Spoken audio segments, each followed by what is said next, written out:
Sebelum kita lebih lanjut membahas materi IPS ini, kita akan melihat referensi spiritual atau ayat Al-Quran yang berkaitan dengan materi ini. Ustazah ingin pembelajaran IPS ini diharapkan dapat terwujud hablum minannas dan hablum minallah. Silahkan diambil ya Al-Qurannya, surat ke-49, surat Al-Hujurat ayat 13. Baca ta'awuz dan basmalah dulu ya nak. Silakan dibaca. Nah, kandungan ayat di atas adalah manusia diciptakan dari laki-laki dan perempuan. Kedua, manusia diciptakan dengan berbagai suku-suku dan berbangsa-bangsa. Manusia yang paling mulia di sisi Allah adalah paling bertakwa kepada Allah. Dan kaitannya dengan pelajaran kita pada hari ini adalah interaksi. Artinya, kita sebagai makhluk sosial saling berinteraksi, tidak bisa dipisahkan satu dengan yang lainnya, saling berhubungan. Adapun tujuan pembelajaran kita pada hari ini adalah yang pertama, pengertian ruang dan interaksi antar ruang, yang kedua, pemahaman ruang di Indonesia melalui peta, yang ketiga, potensi sumber daya alam dan kemaritiman Indonesia, yang keempat, dinamika kependudukan Indonesia, yang kelima, kondisi alam Indonesia, yang keenam, perubahan akibat interaksi antar ruang. Bab 1. Manusia, tempat, dan lingkungan. Potensi besar Laut Indonesia. Indonesia merupakan negara maritim dengan potensi dan kontribusi perikanan yang signifikan bagi dunia. Tak hanya menjadikan habitat bagi berbagai spesies ikan, Laut Nusantara juga menjadi tumpuan hidup masyarakat dengan berbagai jenis usaha. Jadi nelayan adalah mata pencarian terbesar juga di Indonesia. Dan di samping itu juga bertani. Wilayah kepulauan terbesar Indonesia itu 1.904.000 kilometer persegi. Kemudian nomor 2 Madagaskar, yang ketiga adalah Papua Nugini. Berikutnya pengertian ruang dan interaksi antar ruang. Sebelumnya kita sudah membahas mengenai ruang dan interaksi. Ruang itu adalah tempat di permukaan bumi baik secara keseluruhan maupun sebagian yang digunakan oleh makhluk hidup sebagai tempat tinggal. Nah, kalau tempat tinggal manusia itu ada rumah, kemudian untuk makhluk hidup lainnya seperti ikan itu ada di danau, kemudian binatang-binatang itu adanya di hutan. Maka itulah tempat tinggal bagi makhluk-makhluk lainnya. Faktor-faktor yang mempengaruhi interaksi antar ruang adalah yang pertama adanya kesempatan, yaitu wilayah A penghasil sayur, wilayah B penghasil beras, maka terjadilah interaksi antara kedua wilayah itu karena memiliki karakteristik yang berbeda.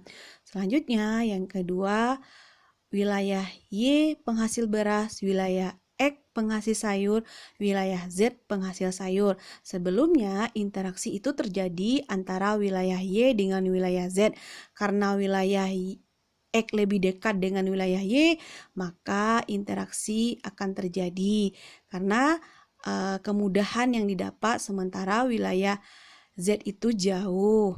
Selanjutnya, yang ketiga adalah jalan mempermudah aksesibilitas antar ruang. Ketika jalan menuju wilayah X rusak dan wilayah Z bagus, maka interaksi akan berjalan dengan bagus dan mulus. Tapi sebaliknya, ketika wilayah X bagus sementara wilayah Z tidak bagus, maka terjadilah interaksi antara wilayah Y dengan wilayah X. Pemahaman ruang di Indonesia melalui peta. Apakah itu peta? Peta adalah gambar permukaan bumi pada suatu bidang datar dan diperkecil dengan menggunakan skala. Selanjutnya, komponen peta. Komponen peta yang pertama adalah judul peta. Judul peta menunjukkan isi suatu peta. Kemudian, skala peta. Skala peta menunjukkan perbandingan antara jarak di peta dengan jarak sesungguhnya di lapangan. Selanjutnya, orientasi utara. Biasanya, sebuah peta memiliki orientasi arah utara. Orientasi olah utara ini ditunjukkan oleh adanya simbol berbentuk dengan panah dan bentuk yang bervariasi. Kemudian simbol peta. Simbol peta adalah tanda khusus pada peta yang mewakili objek yang dipetakan. Tujuan dari simbol peta ini adalah untuk memudahkan pengguna peta dalam membaca dan memahami isi peta. Selanjutnya, garis koordinat. Garis koordinat adalah garis khayalan pada peta berupa koordinat peta dalam bentuk garis lintang dan garis bujur.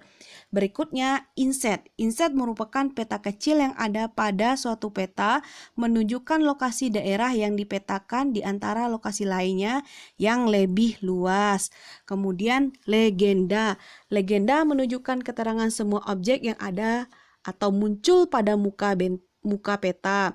Kemudian yang terakhir adalah sumber peta. Sumber peta menunjukkan orang atau lembaga yang membuat peta. Berdasarkan letak geografisnya, Indonesia terletak di antara dua benua, yaitu benua Asia dan benua Australia, serta dua samudra, yaitu Samudra Hindia dan Samudra Pasifik. Berdasarkan posisi geografis, Indonesia terletak pada 6 derajat lintang utara sampai 11 derajat lintang selatan dan 95 derajat bujur timur sampai 141 derajat bujur timur. Pengaruh posisi geografis Indonesia terhadap kehidupan. Indonesia merupakan negara yang kaya akan berbagai sumber daya alam. Tanahnya yang berhumus tinggi menyebabkan berbagai tanaman pertanian tumbuh subur di Indonesia. Hasil pertanian Indonesia antara lain padi, jagung, kelapa, dan lain-lainnya. Kemudian selain hasil pertanian, Indonesia kaya hasil tambang. Hasil tambang Indonesia antara lain minyak bumi, batu bara, timah, dan biji besi, dan yang lainnya. Inilah komponen-komponen yang ada di peta ya nak. Nah tadi sudah Ustazah jelaskan sebelumnya mengenai komponen-komponen peta seperti judul, garis koordinat. Bisa sama-sama kita perhatikan ya. Garis koordinat ini seperti ini, kemudian simbol ini adalah tanda yang ditunjukkan warna merah, kemudian legenda. Nah bisa kita lihat bersama-sama pengaruh posisi geografis Indonesia terhadap kehidupan. Kira-kira apa yang menyebabkan terjadi siang dan malam ya? Nah, yang menyebabkan terjadi siang dan malam itu adalah rotasi bumi. Kira-kira apa sih rotasi bumi itu? Rotasi bumi adalah proses perputaran bumi pada porosnya yang bergerak dari barat ke timur. Satu kali putaran bumi berdurasi 24 jam. Hal ini juga mempengaruhi terbaginya 3 zona waktu di Indonesia, yaitu WIB, WITA, dan WIT, masing-masing 1 jam selisihnya. Kita lihat yang pertama ya, waktu Indonesia Barat atau WIB. Nah, waktu Indonesia Barat ini berada di standar wilayah meridian 150 derajat bujur timur, meliputi Pulau Sumatera, Pulau Jawa, dan Pulau Madura, Provinsi Kalimantan Barat, dan Provinsi Kalimantan Tengah. Perbedaan WIB dengan GMT itu adalah sebanyak 7 jam. Kemudian waktu Indonesia Tengah atau WITA. Waktu Indonesia Tengah ini berada pada standar meridian 120 derajat bujur timur. WITA sendiri meliputi Provinsi Kalimantan Timur, Provinsi Kalimantan Selatan, Pulau Bali, NTB, NTT, Pulau Sulawesi. Perbedaan waktu WITA dengan GMT sebanyak 8 jam. Kemudian kita lihat waktu Indonesia Timur. Waktu Indonesia Timur ini berada standar meridian 135 derajat bujur timur yang memiliki perbedaan dengan GMT sebanyak 9 jam. WITA sendiri meliputi Kepulauan Maluku dan Irian Jaya. Perubahan musim di Indonesia. Indonesia beriklim tropis dan memiliki dua musim, yaitu musim hujan dan musim kemarau. Musim kemarau ini berlangsung di Indonesia bersamaan dengan bertiupnya angin musim timur dan terjadinya antara bulan Maret sampai September. Kemudian, musim hujan di Indonesia.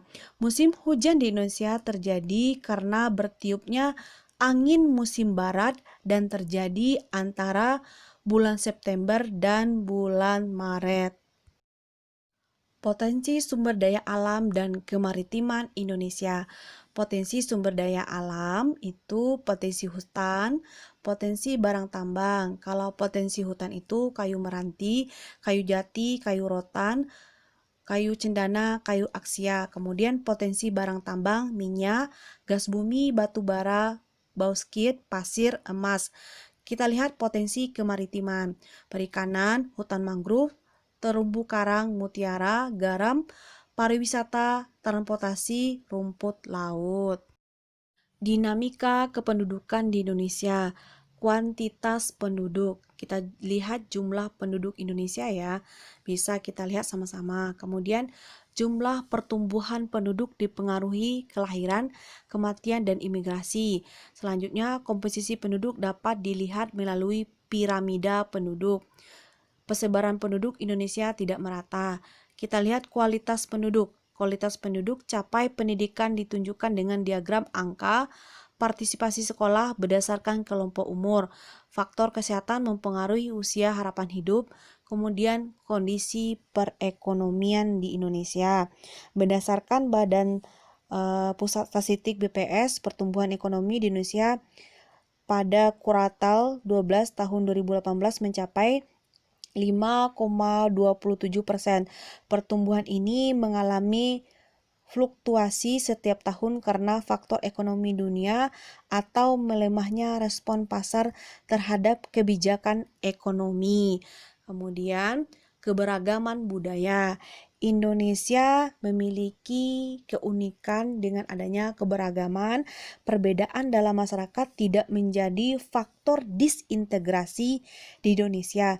Perbedaan tersebut justru menjadi pendorong terjadinya interaksi antara penduduk di Indonesia. Dalam berinteraksi ini, penduduk Indonesia menggunakan bahasa Indonesia. Selain bahasa nasional, tiap-tiap suku di Indonesia memiliki bahasa daerahnya, atau itulah yang disebut dengan karakteristik setiap daerah di Indonesia. Nah, sebagian besar penduduk Indonesia menganut agama Islam 88% dari sisanya menganut agama Katolik, Kristen, Hindu, Buddha, dan Konghucu. Kondisi alam Indonesia apa sajakah itu? Kita perhatikan gambar berikut ini ya. Kita lihat yang pertama adalah Ngarai Sianok. Ngarai Sianok ini terdapat di Sumatera Barat, tepatnya Bukit Tinggi. Berikutnya adalah Bukit Barisan, yaitu di Sumatera Selatan yang dikenal dengan Negeri Awan. Kemudian dataran tinggi Gayo, yaitu adanya di Aceh. Puncak Jaya Wijaya adanya di Papua. Kita lihat keadaan fisik wilayah di Indonesia ya. Yang pertama adalah geologi, topografi, iklim. Kita lihat dulu geologi. Geologi itu pertemuan tiga lempeng di dunia, yaitu lempeng Indo-Australia, lempeng Eurasia, dan lempeng Pasifik. Dengan tiga pertemuan tersebut membuat gunung-gunung api aktif di Indonesia. Kemudian topografi, dataran rendah, dataran tinggi, pegunungan, perbukitan. Kita lihat berikutnya ya. Iklim tropis, angin muson timur dan angin muson barat, yaitu musim musim hujan dan musim kemarau. Kemudian iklim panas. Baiklah anak-anak ustazah semuanya, sekian dulu pembelajaran IPS pada hari ini. Mudah-mudahan apa yang ustazah sampaikan hari ini bermanfaat dan berkah untuk kita semua ya anak-anak ustazah. Ustazah akhiri dengan bacakan